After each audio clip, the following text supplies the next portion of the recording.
let's go through the portal updates. I'm going to bring up the transfer portal here in just a minute. We heard from multiple national talking heads that this was going to be one of the busiest portal cycles. It was going to be pandemonium, players going everywhere. Doesn't really seem like that's been the case so far, right? What's been kind of your take on it? It seems like it's been kind of quiet, and you kind of discussed something at the beginning of the show, about Florida State and their situation. They're kind of not able to get transfers that first week of the portal, but is this just kind of a delayed reaction, or are we going to see? It seems like a lot of players went in today. We're going to pull up a list here, but not a ton of big names that you at home would know, I don't think. So what's your thoughts on this? I'm going to pull this up real quick. Yeah, I mean, I think the biggest, or I should say the best, and probably physically the biggest, but the best player in the recruiting, in the transfer portal right now is Kadyn Proctor, but we already know where he's going, even though it hasn't been announced technically.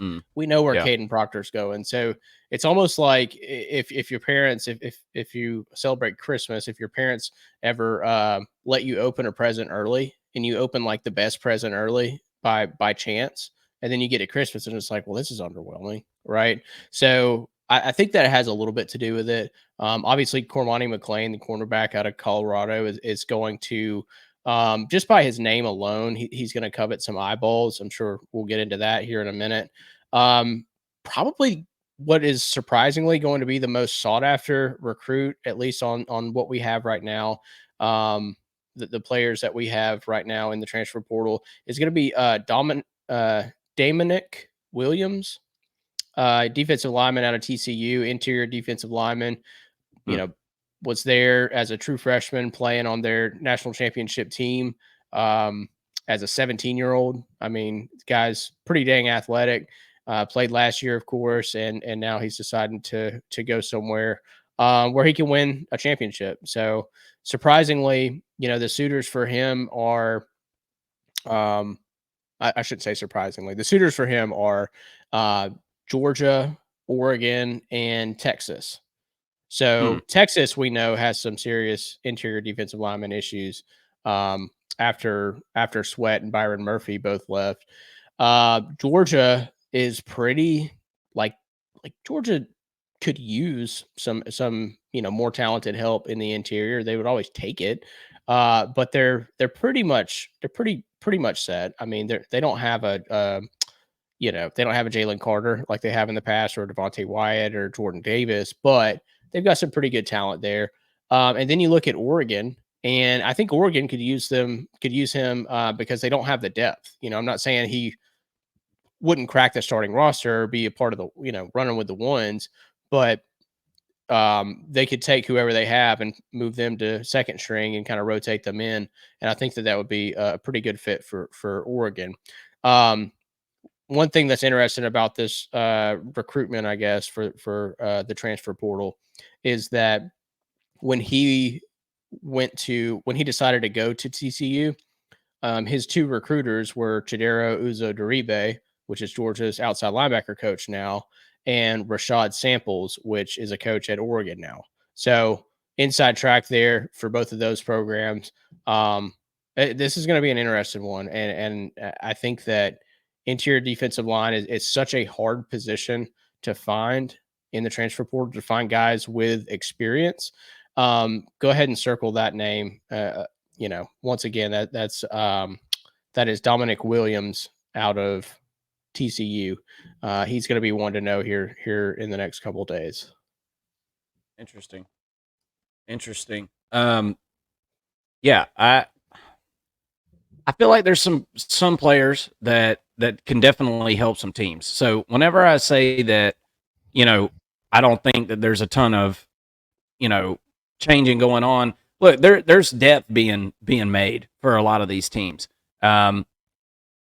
So I think that's a big deal. I think that's definitely a big deal.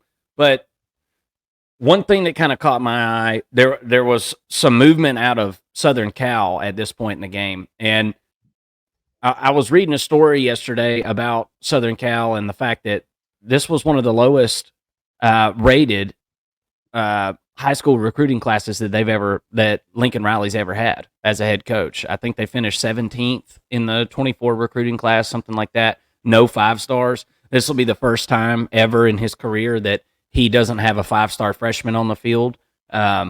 So I think Southern Cal is a team to really watch, a team that really kind of adopted the transfer portal, method as far as filling out their roster.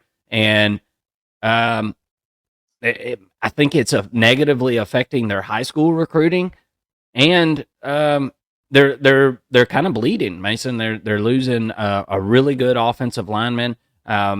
And I saw where Fagan's a cornerback, a 4-star cornerback left. There's not enough 4-star cornerbacks at USC to be sparing, right? No. So right. They need every defensive player that they can get that's talented. And at this point, it doesn't. We'll see who they pick up in this transfer portal, and I guess teams like that, USC, Colorado. Teams that are really dependent on the transfer portal, this is make or break time, right? I mean, you're building your roster at this point in the season. So yeah, I am a little concerned for teams like that. One of the guys that we talked about earlier, whenever we were talking on the phone, was Andrew Paul coming out of Georgia. I think that's going to be a big pickup for somebody that needs a running back. Can we talk about that for a minute though? Because first of all, I'm looking at CBS Sports, 24/7 Sports, their most notable players in the transfer portal. He's not even listed on there, and that's a little bit surprising to me. I know he's talented but unproven. But so is Cormani McClain. You know what I mean? Now he wasn't a 5-star or anything like that coming out of high school, so I get it. It's just I think that the industry is not caught up to who Andrew Paul is or will be, and I'd like to know who your thoughts are on where you think he'll end up going, because I've got a pretty good fit that I think would be kind of a scary situation.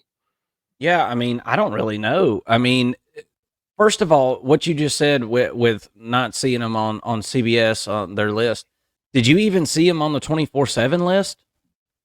I didn't even see him. So maybe I just overlooked him, but I didn't even see him on that list. So that I feel like that's maybe he hasn't officially announced yet. But yeah, the article I saw said that he's plans to announce. Right, and that's interesting. Maybe Andrew Paul is sitting there saying, "I got to get me I got to get my beak wet. I got to get me a little bit of money." Probably doesn't have an NIL deal at all, I would imagine. No, he'll have something. I'm pretty sure that every player on Georgia's roster has something. Right, like but is it low 6 figures? Is it less than that? I mean, I don't he's know. making 6 figures? I don't know. feel like, yeah, I don't know either. I'm literally asking. I just, if he's demanding 6 figures, then I mean, he's got to go, because I mean, University of Georgia's not paying their 4-string running back 6 figures to sit around, right? I mean, and you can't blame the man. You can't blame the man for wanting to go into the portal. I guess we're all past that as a fan base. I think everybody's kind of jaded to the fact that these guys are chasing money, and I think more and more people are kind of like, well, it is what it is. People got to make their money or whatever. So I'm cool with that, but if he was demanding 6 figures to say at Georgia, from Georgia's perspective, you've got to pass on that. But he would be a great pickup for a team that needs a running back. Who did you have in mind? I think Ole Miss. I think that would be a really good fit. Logan Diggs is out for probably the season. He may come back later in the season. What happened to him? Leg injury, lower body extremity. Was that in the tug of war game they had this past Wasn't weekend? in tug of war. He didn't make it that far. Okay. But no, I mean, hopefully he'll come back and return healthy. But I mean, I think that'd be a great pickup. They've got Ulysses Bentley there, who can kind of, you've got a proven back, but you need a second back realistically in the SEC. Of course, they lost Quinshon Judkins. So I mean, if you can't go get Damien Martinez, Oregon State running back who we haven't mentioned yet, a really probably the best running back in the portal, I would think that is that hasn't landed anywhere at least.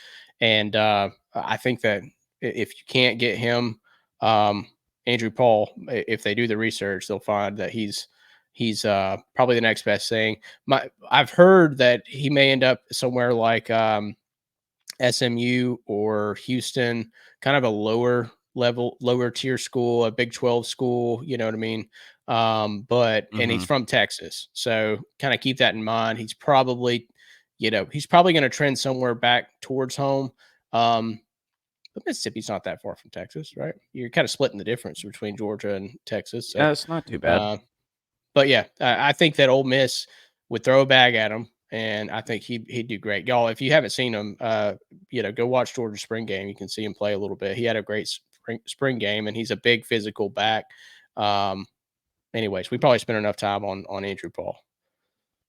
Well, just speaking of running backs, I just kind of pulled up, by position running backs, because obviously if Diggs is out, I missed that. So, I mean, there's been a bunch of we've got several weeks to dissect all these spring games and these rosters after the transfer portal. So wasn't in no big hurry to figure that out. But now that you present the issue, I think that, obviously Ole Miss is going to have to go get a running back. So as you can see on your screen here, you've got a few, that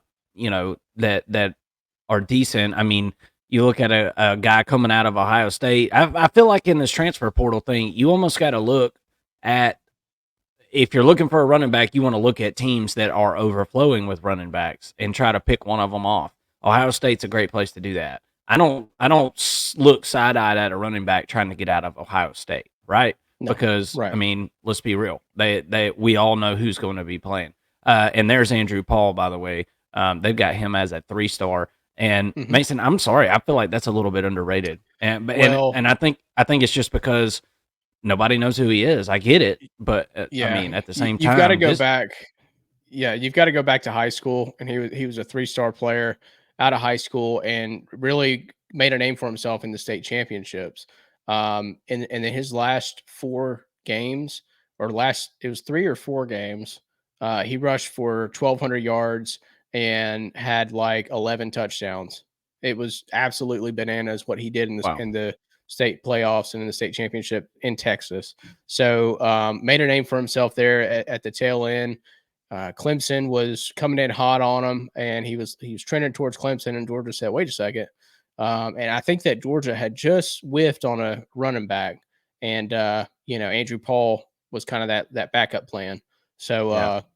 And then was making strides as a true freshman in spring and summer camp and all, and fall camp even, and then tore his ACL right before the season started as a true freshman, or he might have seen some playing time behind, James Cook, and so I mean that's what type of talent we're talking about, and on top of that, he's 6'1", 220 or something like that. I mean, kind of a big physical guy. So yeah, he's going to make a team very proud, or very, very happy to land. Yep, absolutely. I've got on our page here pulled up wide receivers. You see one coming out of Georgia there, Tyler Williams. I don't remember too much about Tyler Williams, to be honest with you, Mason.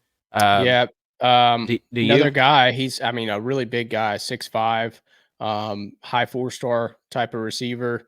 That for whatever reason just didn't pan out at Georgia. I think, I guess he's going to be pretty good. You just never heard anything from him, out of camp. I do know he battled an injury his first year. I think that he's going into his 3rd year, if I'm not mistaken. 23, 24. I don't remember if last year was his first year or his 2nd year. See, they have him listed at 6'3". Out of high school, of course, they inflate everything, and he was signed listed at 6'5". But he signed on December 21st, 22. So he played. So last year was his first year, and he battled injury. He's a redshirt freshman then, right? Yep, he'll be a redshirt freshman. I think by all accounts, he's a good player. He was an unpolished guy coming into Georgia and was just really athletic, super raw, and for whatever reason, just never really panned out. Interesting.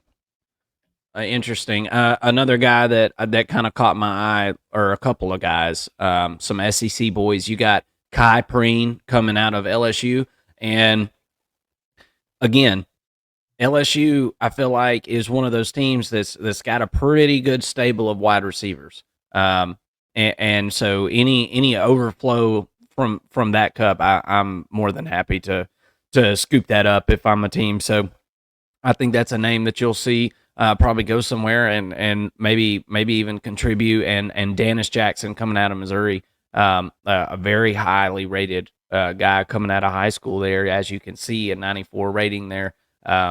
That's another wide receiver room that I feel like is pretty stacked. And by stacked, I mean lots of experience coming back, and you know, a guy leaving a program like that doesn't really raise my eyebrow any. Raymond Cottrell coming out of Kentucky, that's a bit of a surprise. We talked about him being a contributor for the Kentucky Wildcats probably this upcoming year, so I feel like that's a bit of a blow. But one of these that I wanted to look at was Cormani McClain, right? What year was McClain? He last year would have been his freshman year, right? Yeah, he was a true freshman last year. So I And guess he was able to redshirt. He did. He was not. He played in No? like 7 games. Okay. Yeah.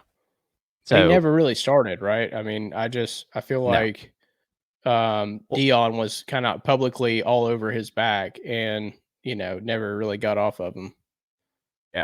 Yeah, he was, and apparently, we'll kind of get into that a little deeper. So apparently, he wasn't showing up for meetings on time. He wasn't doing the things that you need to do as a student athlete, according to Deion Sanders. This is alleged, okay?